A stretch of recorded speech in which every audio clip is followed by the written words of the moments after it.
사실 리차드는 이후에 2집에서도 대부분을 락앤롤로 채우고 딱 한 곡만 발라드로 넣었습니다. 하지만 2집에 수록된 발라드는 리차드를 락커가 아닌 발라더로 만들어버리거든요.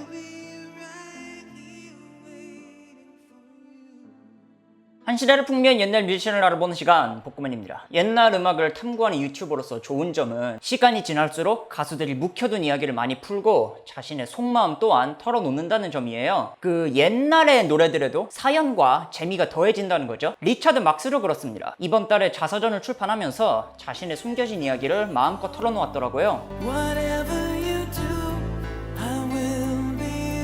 젊은 세대에서는 대한항공에서 손님이 부린 난동을 고발한 가수로도 알려져 있죠. 저도 그 당시에 진상을 부렸던 손님이 제 친구를 닮아가지고 그 친구 놀리다가 당시에는 노래밖에 모르던 리차드 막스의 얼굴까지 외워버린 기억이 나는데, 이후로는 또 한국 정세가 두렵다면서 내한을 취소해서 한 번 더 뉴스가 되기도 했습니다. 제가 리차드라는 사람을 본격적으로 알아본 거는 바로 이런 뉴스들 덕분이었고, 마침내 이번에 자료가 모여서 영상을 만들어 봤어요. 분명히 발라드로 유명하지만 사실 40년에 걸쳐서 차트 1위 곡을 배출한 걸출한 싱어송라이터이기도 하거든요. 이번 영상에서는 리차드가 어떻게 스타의 꿈을 이뤘는지, 그리고 수많은 스타들과 부딪히면서 어떻게 진심을 담아왔는지 한번 알아보도록 하겠습니다. 리차드가 자서전에서 얘기를 하는 게, 나는 따로 다큐가 만들어진 만큼 굴곡 있는 삶을 산 사람이 아니라는 거예요. 평화로운 어린 시절과 무난한 스타의 삶, 그리고 지금도 잘 살고 있다는 말이죠. 아버지는 CM송 회사를 운영했고, 어머니 또한 아버지로부터 보컬 레슨을 받다가 눈이 맞아서 결혼을 한 거래요. 음악과 너무나 자연스럽게 연결될 수 있는 환경이잖아요. 리차드가 얼마나 좋은 환경에서 태어났느냐 하면은, 그 리차드의 어릴 적 최애 그룹이 몽키스였는데 아버지가 인맥으로 멤버들과의 만남을 주선을 해줄 정도였어요. I wanna be free. 최초의 기획형 아이돌로 불리는 몽키스의 이야기는 우측 상단 참고해 주시고요. 어린 리차드가 사랑했던 또 다른 가수는 바로 엘비스 프레슬리. 나는 엘비스처럼 되고 싶었고 아리따운 여자들을 모두 유혹하고 싶었다고 표현을 합니다. 실제로 자기가 쓰는 발라드 곡들의 원천도 그런 사랑의 감정에서 발현이 됐다고 말을 하죠. 고등학교 2학년 때 10년 넘게 흠모해오던 여자에게 마음을 표현하기 위해 곡을 쓴 게 자기 인생의 첫 작곡이었대요. 그러니까 리차드의 발라드가 유독 다가오는 데에는 이유가 있습니다.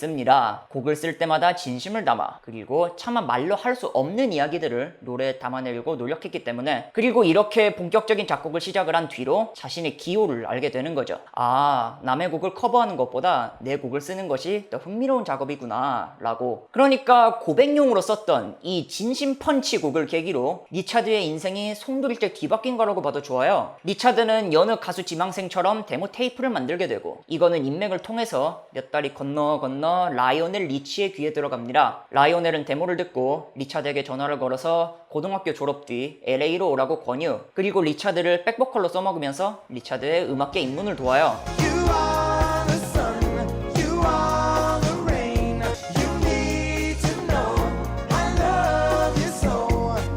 라이오넬은 이후로 다른 곡에도 리차드를 백보컬로 세우고, 케니 로저스에게도 리차드를 백보컬로 소개시켜줍니다. 리차드는 케니 앞에서 또 막 바싹바싹 타는 입술로 자작곡까지 들려주고, 그렇게 들려준 자작곡이 좋은 반응을 얻은 덕에 작곡가로도 리차드는 데뷔할 수가 있게 되고요.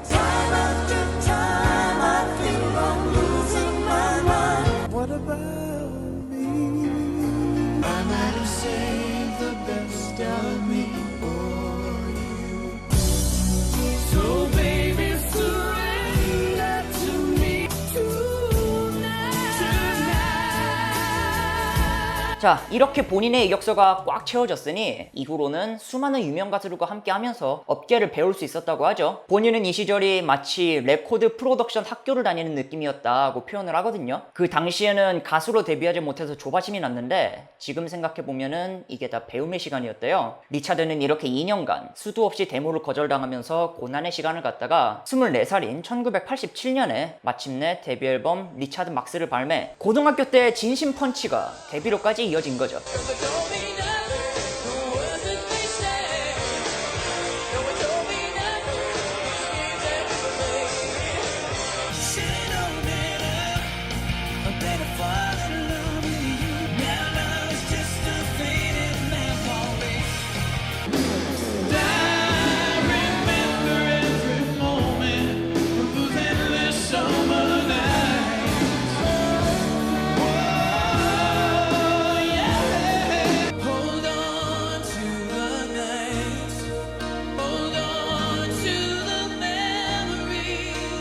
리차드는 데뷔 앨범부터 300만 장이 넘는 판매고 4장의 싱글을 발매해 각각 빌보드 3위, 3위, 2위, 1위를 기록합니다. 이때에도 리차드에게 약간 운이 따랐거든요. 그 수록곡 Don't Mean Nothing 같은 경우에는 그 곡이 이글스 느낌이라고 해체한 이글스 멤버 3명을 초청해서 녹음을 했는데 이게 이글스의 미니 재결합 같은 곡이 되어버려서 락팬들의 비상한 관심을 끄는 거예요. 그래서 라디오에서 엄청나게 재생되고 리차드는 신인답지 않은 푸시를 받았다고 하죠. 사실 이렇게 보면 아시겠지만 리차드의 히트곡 중에서는 발라드가 아닌 락앤롤 곡도 꽤 많아요. 이전에 만든 데모 테이프도 전부 장르가 팝 락이었다고 하고 리차드는 본인을 락커로 생각한 듯한데 사실 리차드는 이후에 2집에서도 대부분을 락앤롤로 채우고 딱 한 곡만 발라드로 넣었습니다.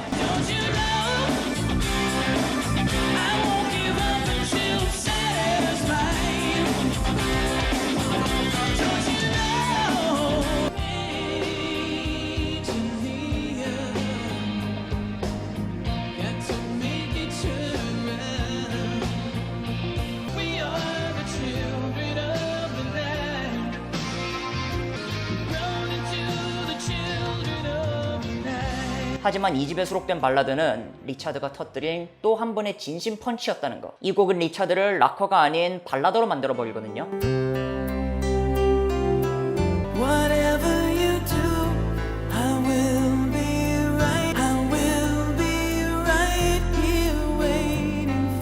두 번째 진심 펀치, 이 곡의 이름은 바로 Right Here Waiting. 그렇다면 이 곡의 비화를 한번 알아볼까요? 리차드는 당시 열렬하게 연애 중이었는데 이때 여자친구가 영화 촬영을 위해서 남아공으로 로케이션을 갔거든요. 리차드는 여자친구를 보기 위해 남아공으로 갈 계획을 세우지만 비자를 거부당합니다. 왜냐하면 그 당시 남아공은 아파르트 헤이트 정책을 시행하고 있었고 유명인인 리차드가 남아공에서 어떤 영향력을 행사할지 모르기 때문에 정부에서 미리 수를 쓴 거죠. 그래서 리차드는 원래 남아공에 있어야 할 시간이 아예 붕 떠버리고 그 시간에 당신이 뭐라든 여기서 당신을 기다리겠다는 노래를 막 쓰게 되는 거예요. 본인 말로는 보통 멜로디에 비해서 가사 쓰는 데는 오랜 시간이 걸리는데 이때만큼은 분노와 그리움이 폭발해서 그냥 홍수처럼 막 가사가 튀어나온 것 같았다고 하죠. 원래 리차드는 이 곡을 직접 부를 생각이 없었습니다. 왜냐면 이 곡이 너무 진심이라서 본인 말로는 너무 개인적인 곡이라 오히려 부르기가 조금 부담스러웠던 것 같아요. 그래서 이 노래를 남한테 주기로 하는데 리차드의 선택은 바로 바브라 스트라이샌드. 마침 바브라가 리차드의 열렬한 팬이라면서 곡 하나만 써줄 수 있겠냐고 부탁을 해왔던 거죠.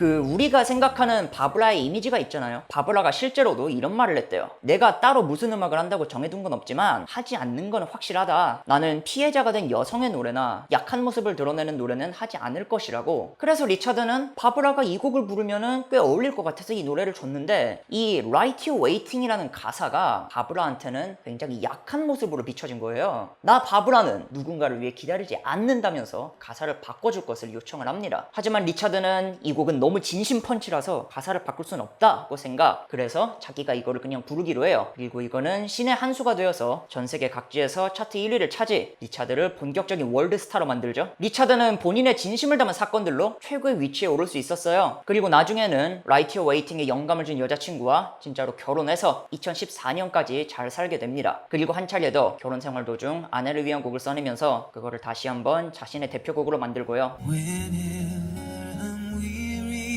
I lose my way, but still you now and forever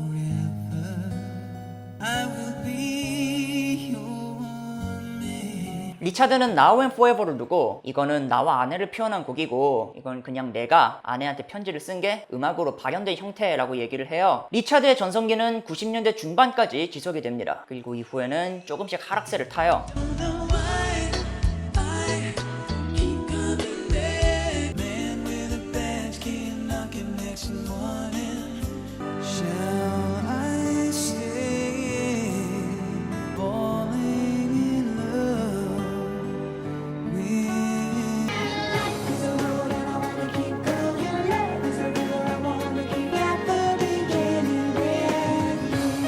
그 그 삶의 굴곡을 보면 본인이 얘기하듯이 그래도 상당히 무난한 편이죠. 리차드는 자기 스스로 자기가 몇십 년 동안 명성을 유지할 성격은 아니었다고 얘기를 합니다. 자신한테는 여느 스타들 같은 막 어떤 사연도 없고, 또한 그런 스타들처럼 인생의 99%를 이미지 구축에 소비하며 살고 싶지는 않다고 얘기를 했어요. 그래서 언젠가 찾아올 인기 하락 이후의 삶을 준비했다고 하죠. 이후로는 가수만큼이나 작곡가와 프로듀서라는 후방 지원 역할로 뒤에서 꾸준히 곡 작업을 하면서 음악계에서의 명성을 유지해요.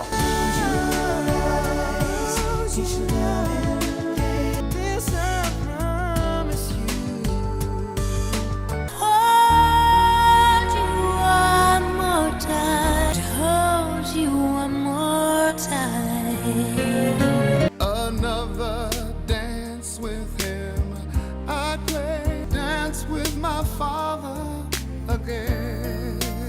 그래미를 수상한 곡도 있고 2011년까지로 차트 1위 곡을 배출했습니다. 그리고 본인도 조용하지만 꾸준히 앨범 활동과 투어를 지속하면서 가수 활동도 이어갔고요. 2016년에 있었던 대한항공 승객 난동 제압 사건도 베트남에서 투어를 끝마치고 돌아가는 도중에 일어난 일이었어요. 그리고 요즘은 SNS로 정치 사회적 메시지를 많이 남기는 것 같고, 새로운 앨범에는 새로운 부인과 가족을 향한 사랑을 담았다 이렇게 말을 하기도 했죠. 리차드 막스는 본디 뛰어난 능력을 가졌고 대중이 뭘 좋아하는지 확실하게 아는 사람이었습니다. 하지만 리차드를 지금의 위치까지 올린 거는 정말 진심을 담아서 썼던 본인의 발라드. 그래서 리차드의 노래가 더욱 사람들에게 다가온 것 아닐까 싶기도 해요. 화려한 전성기, 그리고 이후에도 꾸준히 음악 활동을 하는 리차드 막스의 이야기를 알아봤습니다. 소개 부탁하고 싶은 뮤지션 있으시면 언제든지 말씀해 주시고요. 좋아요와 구독은 정말 감사하게 받도록 하겠습니다. 감사합니다.